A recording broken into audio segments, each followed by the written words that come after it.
बिस्मिल्लाहिर्रहमानिर्रहीम।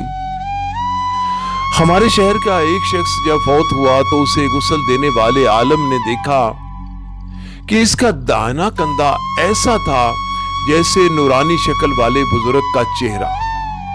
कब्र में उतारते वक्त भी आलम साहब ने महसूस किया कि इसके दाहिने कंधे से रोशनी फूट रही थी।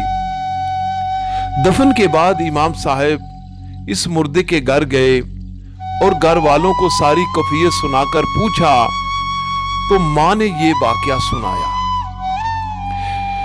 मेरा बेटा जब कॉलेज से फारिग हुआ तो जल्द ही इसे एक अच्छी जगह नौकरी मिल गई और हमें इसकी शादी की फिक्र सताने लगी।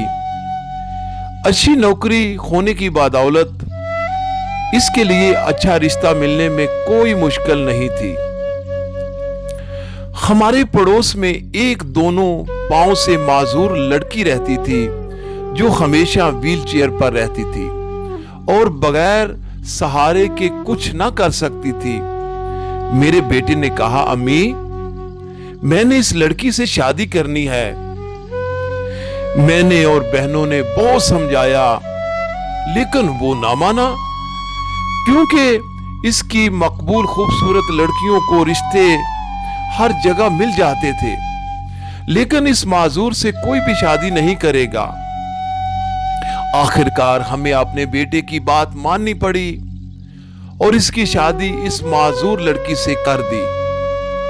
वो हर रोज अपना नाश्ता खुद बनाकर अपनी बीवी को खिलाकर ऑफिस जाता और वापस आकर खुद ही सब कुछ करता।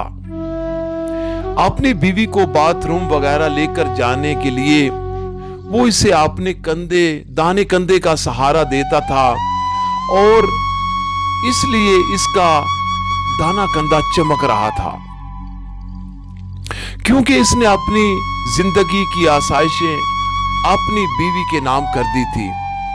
अल्लाह पाक हमें माजूर का एहतराम करने और इनकी जरूरियात को समझने की तौफीक अता फरमाए। आमीन सुम्मा आमीन।